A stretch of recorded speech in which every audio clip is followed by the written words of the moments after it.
Assalamualaikum warahmatullahi wabarakatuh. Sini kami dari kelompok 10 kelas DWO. Kami akan menjabarkan hasil dari final project kami. Izinkan saya memperkenalkan diri terlebih dahulu. Saya Nanda Salma Safira dengan nomor NPM 22080810106.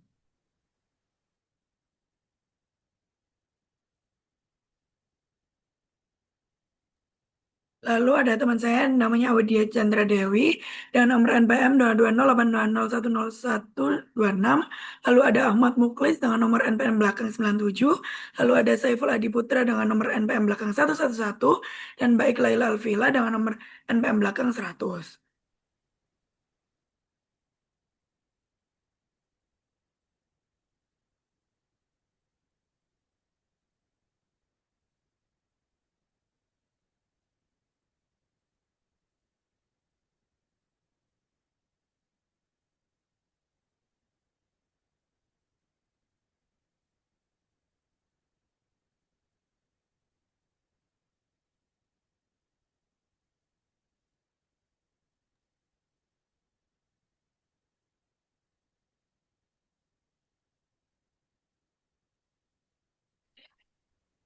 Oke, jadi eh, proyek ini dilatar belakangi oleh perusahaan dengan volume transaksi penjualan yang besar menghasilkan data dalam jumlah tinggi yang umumnya tersimpan pada sistem operasional atau OLTP dan belum optimal untuk analisis strategis. Oleh karena itu, diperlukan Business Intelligence atau BI yang didukung oleh data warehouse untuk mengintegrasikan data historis dan mendukung pengambilan keputusan manajerial.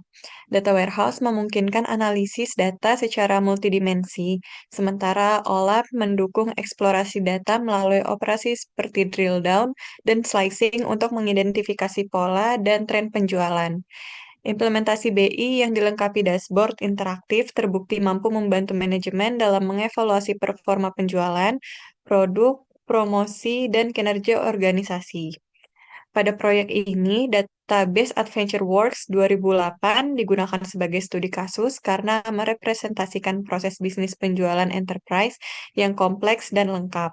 Melalui perancangan data warehouse, proses ETL, OLAP, dan dashboard berbasis web, proyek ini bertujuan menunjukkan bagaimana BI dapat membantu manajemen dalam menganalisis performa penjualan, efektivitas diskon, perilaku pelanggan, dan kinerja tenaga penjualan secara komprehensif.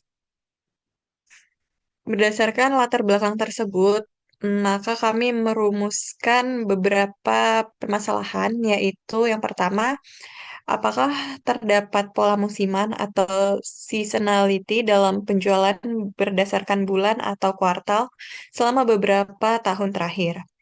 Yang kedua yaitu bagaimana kontribusi penjualan online dibandingkan dengan penjualan offline atau online order flag dalam 3 tahun terakhir, dan mana yang mengalami pertumbuhan lebih cepat. Yang ketiga yaitu bagaimana dampak diskon atau special offer atau unit price discount terhadap profit margin, dan apakah diskon meningkatkan profit atau hanya volume penjualan. Yang keempat yaitu produk atau varian mana yang paling sering dibeli kembali atau repeat order, dan apakah terdapat pola tertentu dari pelanggan yang melakukan pembelian ulang. Yang terakhir yaitu apakah peningkatan bonus atau komisi berbanding lurus dengan peningkatan performa penjualan dari setiap salesperson. Kelima pertanyaan tersebut menjadi dasar dalam perancangan skema data warehouse, pemilihan tabel fakta dan dimensi, serta penentuan jenis visualisasi pada dashboard analitik yang dibangun. Tujuan dan manfaat proyek ini yang pertama yaitu merancang dan membangun data warehouse berbasis database AdventureWorks 2008 dengan pendekatan dimensional modeling. Yang kedua yaitu mengimplementasikan proses ETL untuk mengintegrasikan data dari sistem OLTP ke dalam data warehouse. Yang ketiga yaitu mengembangkan aplikasi dashboard berbasis web yang menampilkan visualisasi data penjualan secara interaktif. Yang keempat yaitu menerapkan konsep OLAP untuk menjawab 5 pertanyaan bisnis yang telah dirumuskan sebelumnya. Dan yang kelima yaitu memberikan gambaran analitis yang mendukung pengambilan keputusan strategis di level manajemen. Untuk batasan masalah pada proyek ini, yang pertama yaitu dataset yang digunakan terbatas pada database AdventureWorks 2008. Dua yaitu analisis difokuskan pada domain penjualan yang mencakup produk, pelanggan, salesperson, wilayah, waktu, dan diskon. Yang ketiga yaitu perancangan data warehouse minimal mencakup satu tabel fakta dan empat tabel dimensi, termasuk dimensi waktu atau time. Yang keempat yaitu visualisasi dan analisis hanya ditunjukkan untuk menjawab 5 business question yang telah dirumuskan. Dan yang kelima yaitu aplikasi dashboard dibangun menggunakan teknologi web dan library visualisasi berbasis kode tanpa menggunakan embed dari tools BI drag and drop seperti Power BI dan Tableau.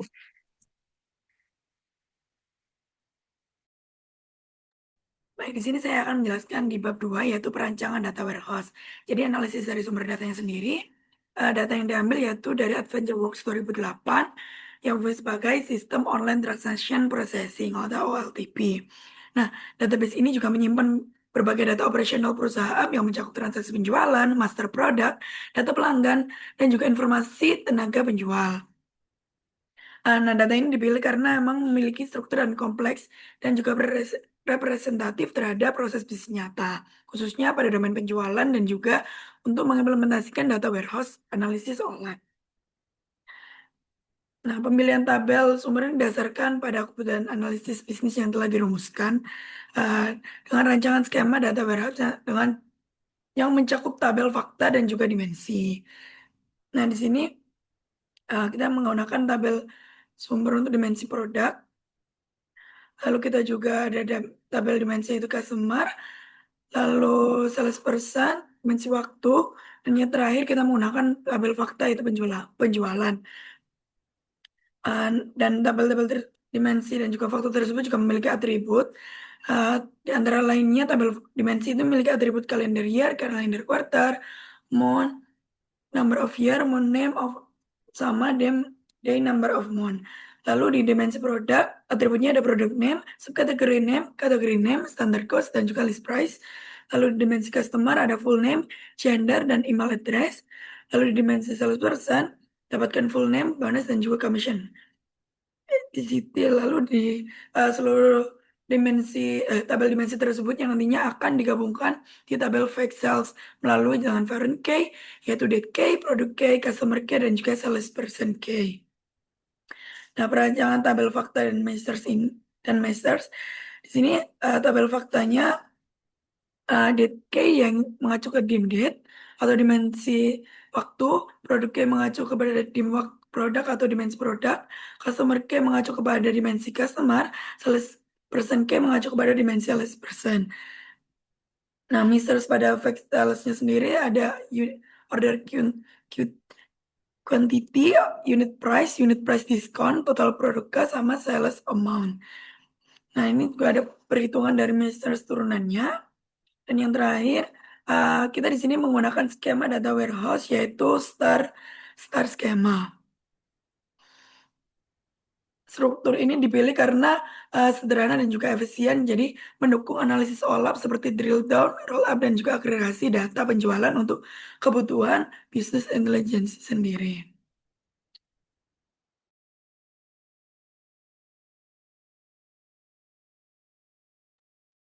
Oke, terima kasih Nanda. Mungkin bisa ditutup untuk share screen yang laporan.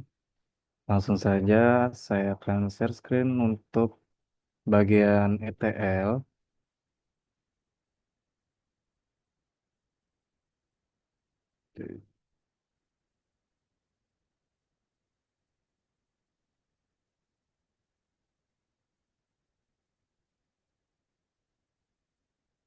Oke, yang pertama ada di bagian job. Ya, seperti yang udah di-share oleh Nanda tadi, terdapat 4 dimensi dan satu tabel fakta. Di sini saya menamainya load dim customer, load dim product, load dim date, load dim salesperson, dan yang terakhir yaitu ke faktanya yaitu load fact sales. Jadi langsung saja masuk di bagian load dim customer, terdiri dari 4 transformasi. Yang pertama yaitu dari inputnya sendiri. Jadi eh, kita memilih dari database mau mengambil kolom apa saja. Mungkin bisa langsung saja dilihat Misal saya ambil 100 baris saja. Jadi dari 100 baris diambil dari database, ada yang tidak memberikan namanya, ada yang tidak memberikan emailnya, atau bahkan ada yang memberikan full name dan emailnya juga.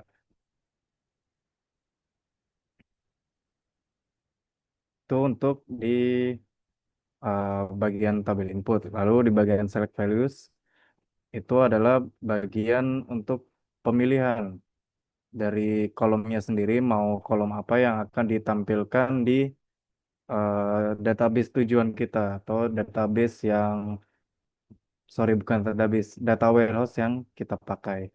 Lalu di sini menggunakan filter rows untuk menghilangkan data-data yang null.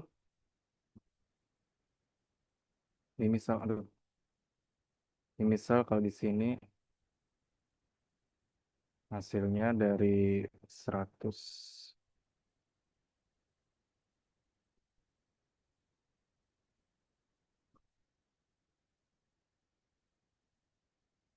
Oke, tunggu sebentar sampai ininya 100. Oke. Ini masih sama seperti yang di tabel input tadi karena datanya tidak ada yang null, adanya unknown sama not available.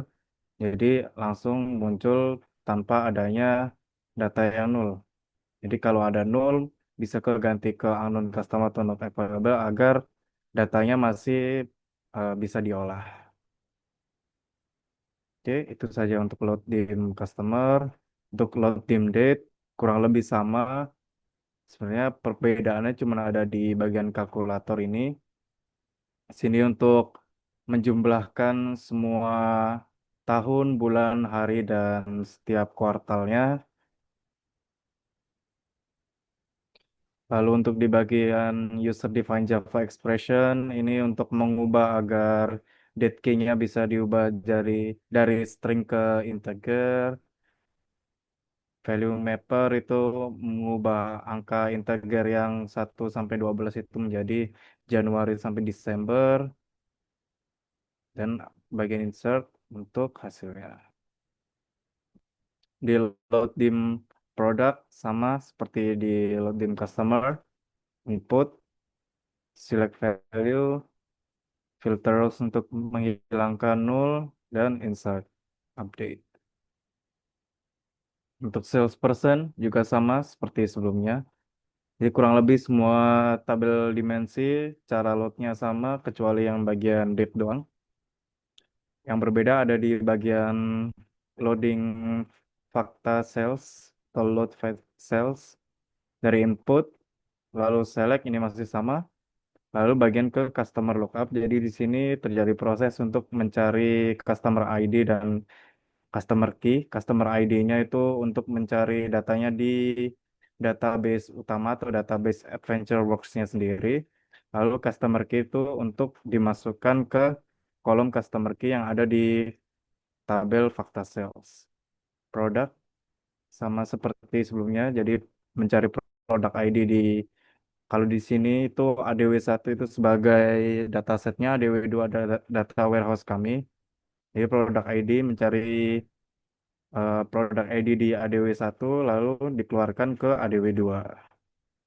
Salesperson juga sama, if value if field value is null itu kalau ada nilai yang nol, jadi karena kita nggak mau menghilangkan datanya sepenuhnya untuk yang nol nol, jadi yang nol agar bisa dihitung value-nya diganti, misal ada yang diganti ke nol tuh. Filter rows sama seperti sebelumnya menghilangkan nol nol, misal di sini saya menggunakan customer key is not null, jadi memfilter agar customer key yang nol tidak masuk ke dalam data warehouse-nya.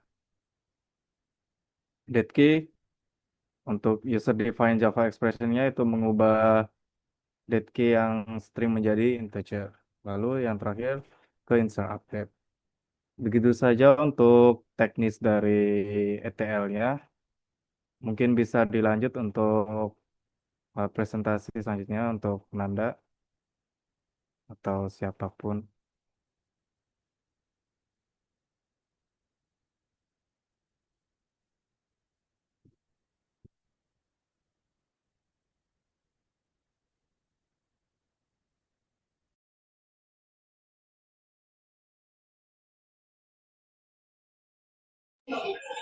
Baik, izinkan saya mempresentasikan terkait dashboard hasil dan pembahasan.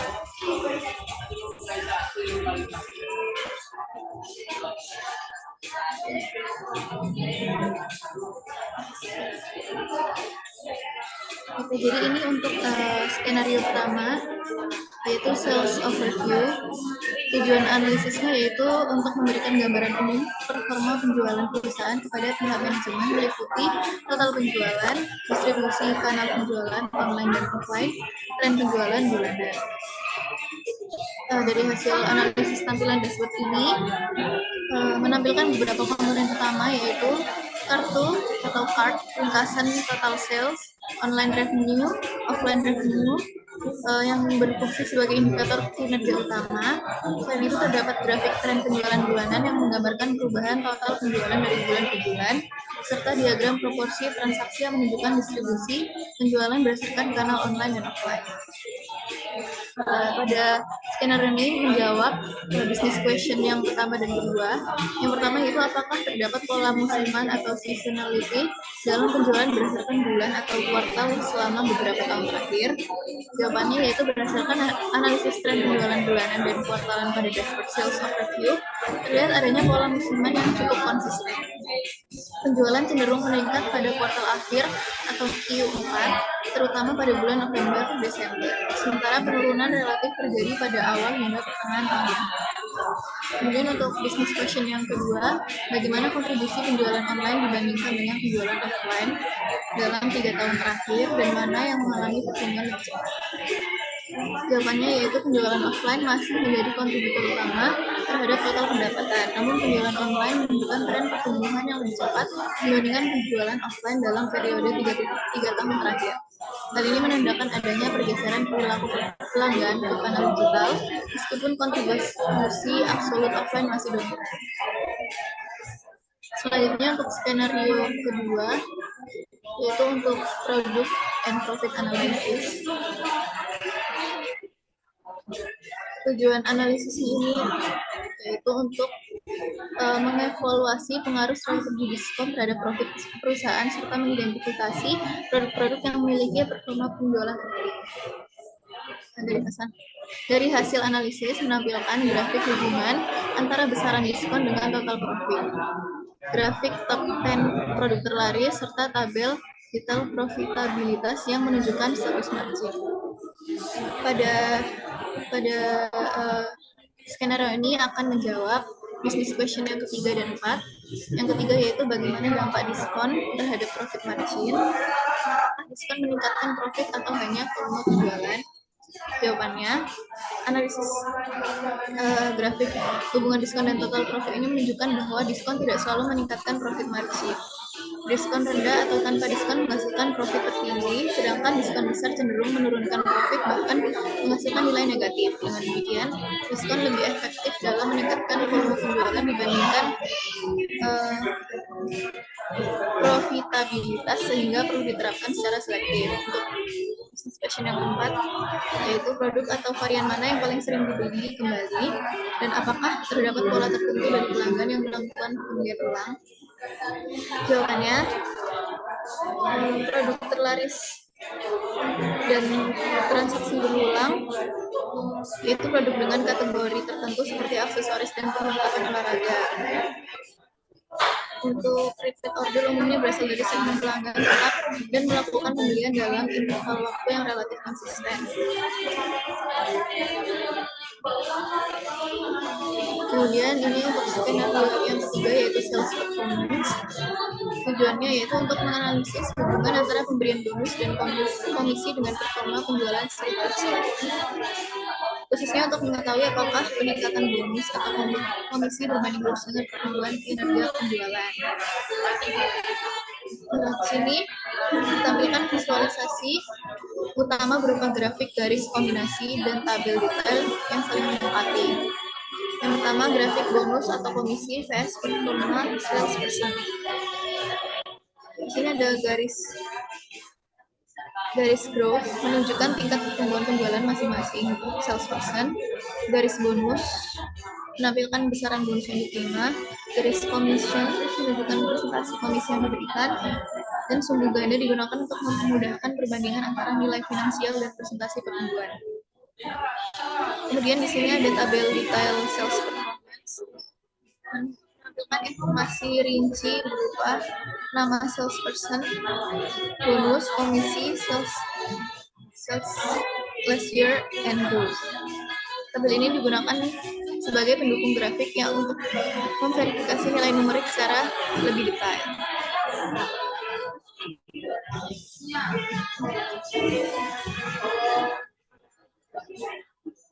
Selanjutnya bisa dilanjutkan untuk alat pembelian. Baik, terima kasih Awit. Bisa ditutup share screen-nya.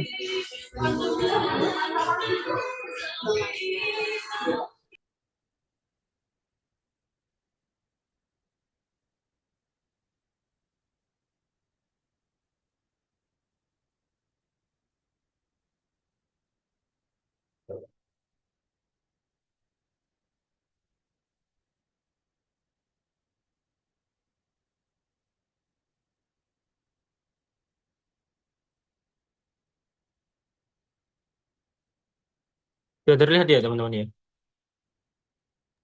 Sudah.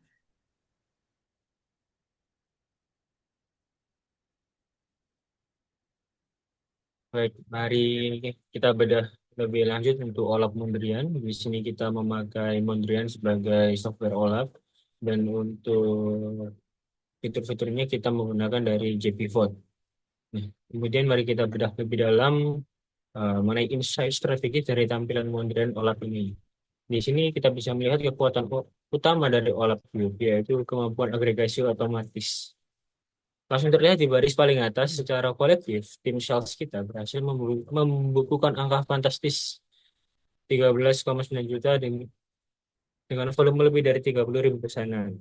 Perlu diingat, dalam OLAP ini adalah rekap historis jangka panjang selama 4 tahun. Bisa dilihat dari tabel yang ada, kita dapat melihat data dari tahun 2001 hingga 2004. Sistem ini juga sangat fleksibel loh. Kalau kita butuh data yang lebih granular, semisal kita tinggal klik untuk drill down ke tahun tertentu. Semisal ini kita sudah klik ya di tahun 2021. Nah, kita juga bisa lihat untuk data dari kuartal. Di sini ada kuartal 3 dan 4. Dan juga kita bisa lihat data dari lebih detail ke bulan. Bulan dari masing-masing kuartal. Satu hal lagi yang perlu saya garis besar bahwa untuk view kali ini kami sengaja memfilter tampilan agar lebih sederhana. Dimensi yang ada di data warehouse kita seperti customer dan produk tidak saya masukkan dulu. Tujuannya apa? Supaya kita dapat fokus 100% membedah performa dan efektivitas SDM-nya tanpa terdistraksi detail produk. Nah, dari sini kita bisa lihat data dari Olap Montrianya di mana terjadi ketimpangan kinerja tim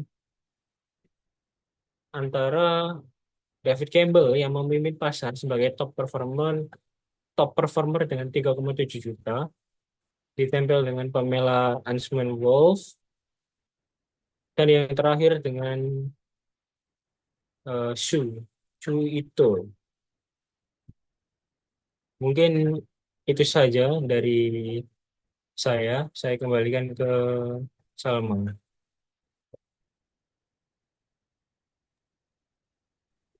Baik. Baik, mungkin sebelumnya adalah penjelasan dari kami mengenai final project DWU kami. Kurang lebihnya kami mohon maaf. Wassalamualaikum warahmatullahi wabarakatuh.